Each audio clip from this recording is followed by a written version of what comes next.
During the month of June, it constantly felt like we were on the edge of seeing the first teaser to Fire and Ash, but unfortunately we have yet to see anything aside from that first still. The month didn't come without some news though, as June gave us some details on the kids in Fire and Ash.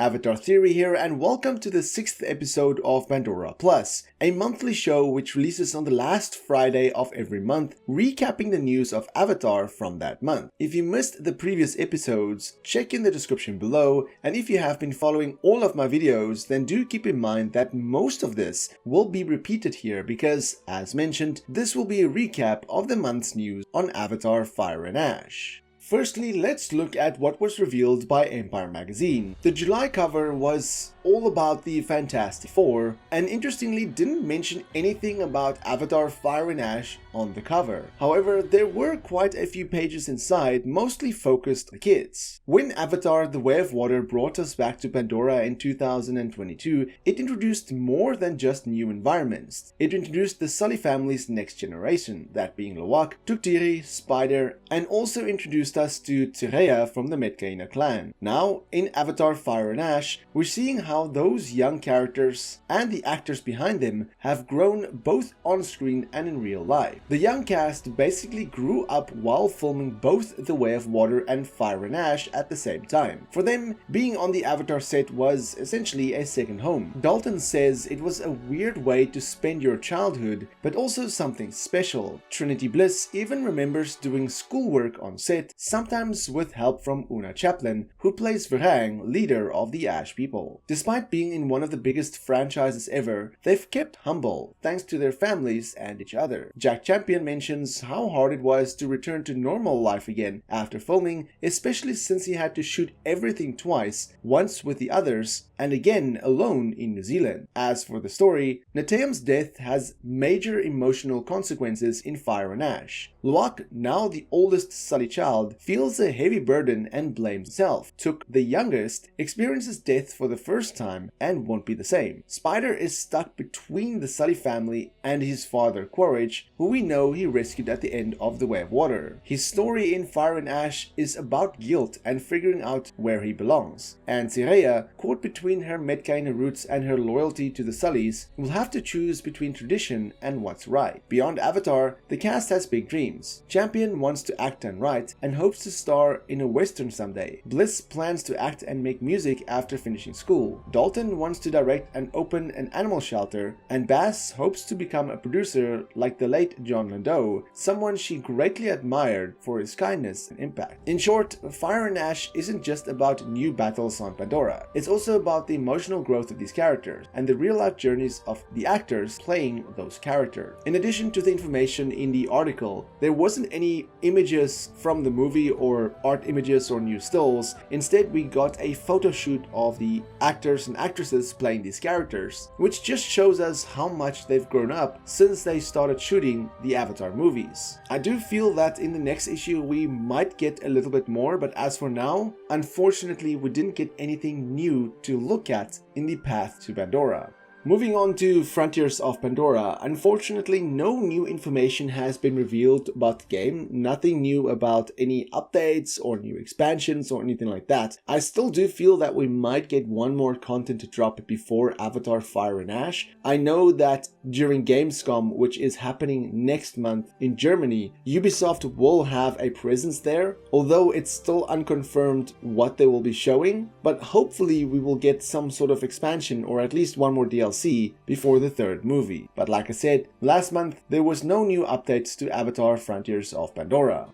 This month, however, we did get information about a new comic that will be released set between the first and second Avatar movie. Dark Horse Comics announced a new series of comic books based in the Avatar universe set between Avatar and Avatar The Way of Water. Now, we only have this image to go on, the cover image, which is a beautiful image of Jake and Neytiri on top of their ikrans taking down the RDA, with the series being called The Gap Year and the first issue titled Tipping Point. point. As mentioned, the gap year is just that, filling the void between the first and second Avatar movie, and on the Dark Horse comics, which you can find a link to in the description below, it details some information about the series, which goes as follows, quote, Dark Horse Comics, 20th Century Studios and Lightstorm Entertainment invites fans of James Cameron's Avatar films to fill in the gap year with an all-new story, Avatar The Gap Year Tipping Point. Set to debut in October 2025, this 6-issue series will bridge the narrative between Avatar and Avatar The Way of Water and features new villains facing down familiar heroes. Writer Ethan Sachs lends his adventurous creative touch to the world of the Na'vi alongside artist Salvatore Porcaro, colorists Michael Atiyeh, and letterer Michael Heisler. The artistic teams of Porcaro and Atiyeh creates the covers for this series, which brings the Academy Award-winning world of the films to the page, stating, quote, as a fan of James Cameron and his films ever since The Terminator terrorized my 11-year-old imagination, working on the saga has been one of the great professional honors of my lifetime. That this story is part of the official canon that bridges the gap between Avatar and Avatar The Way of Water makes it all the more special. The result is a labor of love by everyone involved, and you'll feel the passion in every panel and on every page. End quote. Now the article then also talks about the tipping point, which is the first issue in the series, which goes as follows, quote, after defending their home on Pandora and sending the RDA packing back to Earth nearly 15 years ago, the Na'vi returned to their peaceful lives. Former Marine Jake Sully, now accepted as Na'vi himself in an Avatar body, has started a family with Neytiri. Despite more than a decade of peace, Jake knows the RDA isn't done with Pandora yet, and now he's proven right as they return in force. With his adopted people and his children at stake, Jake will need to lead the Na'vi into war once again, this time facing more firepower and advanced weapons, with new enemies who have just as much to fight for. End quote. Now immediately when I heard about the comic book series that's set between the first and second movie, I thought of Avatar Frontiers of Pandora, because essentially the game is also set between the first and second movie. So I do wonder if there will be any crossovers between Frontiers of Pandora and Avatar The Gap Year. Maybe some characters from the game will appear in the comic, as that would be very, very interesting. And honestly, it'll be really awesome if in Avatar Fire and Ash they mention some of the characters from the game. For example, say Sulik does appear in The Gap Year, and maybe in Avatar Fire and Ash in a line or in some sort of discussion Jake just mentions Sulik.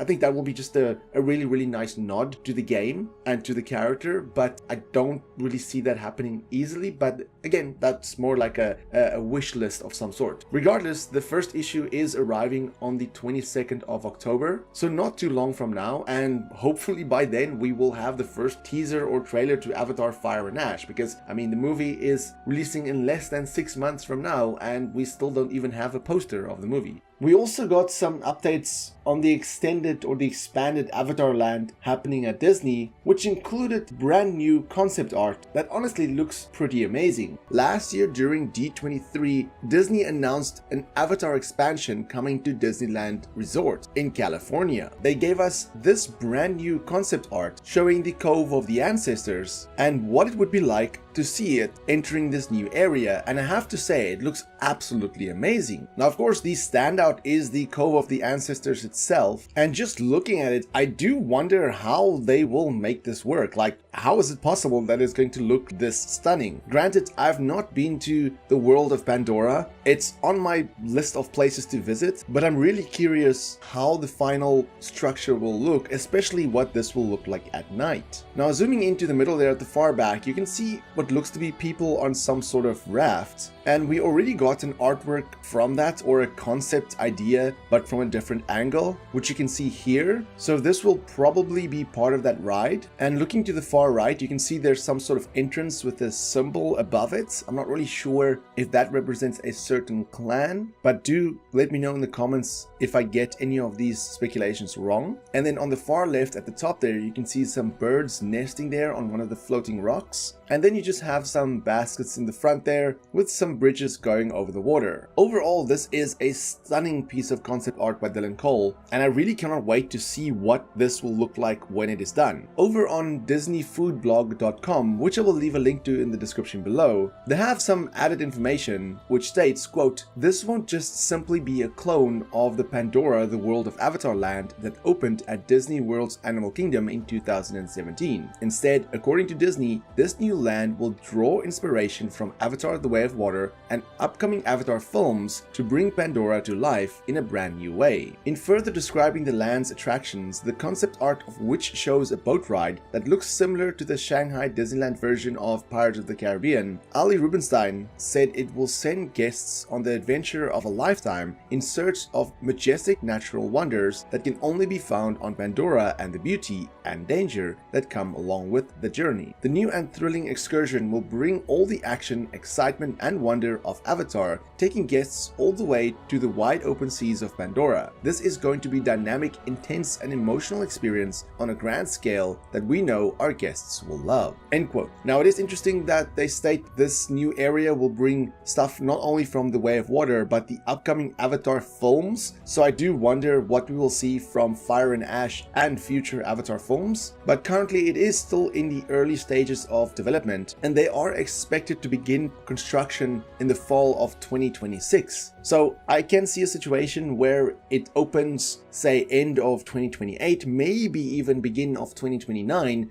just ahead of the fourth Avatar film, because we know Avatar 4 is currently scheduled to release 2029. So it could also be a big way to, for example, showcase the first, I don't know, maybe the first teaser to Avatar 4 at this park when it opens. Maybe they have an idea of opening the park in the middle of 2029, and to show off this new park or to celebrate this new experience, they, I don't know, have a massive screen there and then just do the first teaser to Avatar 4. Who knows? But regardless, I'm excited to see this and just curious how this will look. But let me know in the comments below if you'll be visiting this new Avatar land, and if you visited Pandora, the world of Avatar in Disney's Animal Kingdom. Let me know what your experience was. As for a bit of bonus information, the Avatar website is still being updated because recently they started updating their Pandorapedia with a lot of new information, and the last time they actually updated this was, I believe, during the release of the first DLC for Frontiers of Pandora. So it's been a while since the Pandorapedia has been updated. Thus, I find it very interesting that they started updating this, and I do wonder if shortly after we see the first teaser to Fire and Ash, if they're going to start releasing some information on the third Avatar movie, giving us a bit of a tease of what we can expect. Regardless, I will keep an eye on the Pandorapedia to see if anything new drops regarding Avatar Fire and Ash.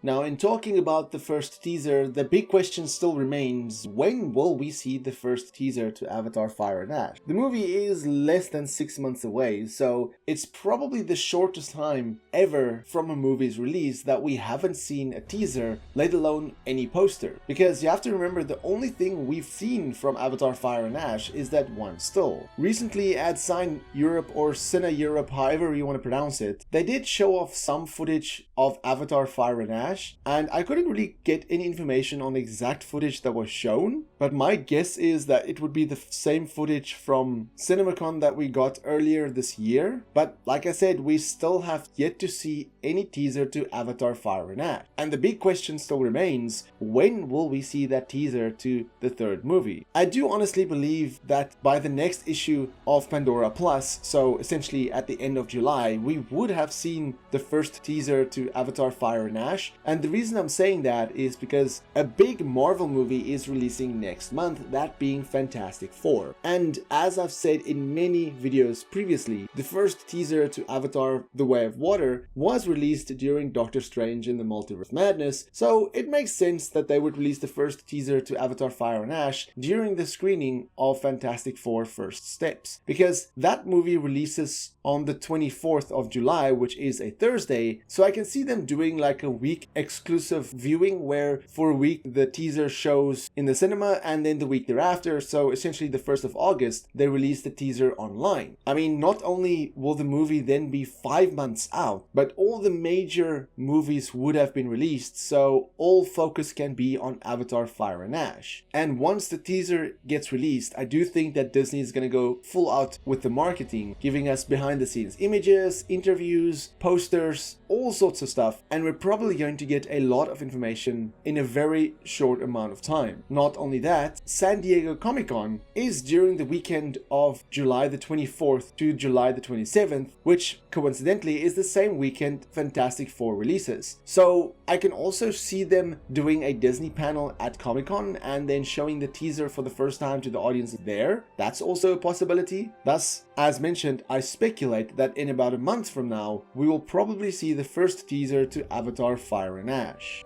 But that brings me to the end of the 6th episode of Pandora Plus. If you've been following me on this journey through all of these issues, I want to say a big thank you for supporting not only my channel but these Pandora Plus episodes. I really enjoy doing these, and it's fun to look back to see what has been revealed every month, and it'll be actually interesting to look back at these once the movie releases, just to see how the marketing was done for Avatar Fire and Ash from the beginning of the year until its eventual release, December 2025.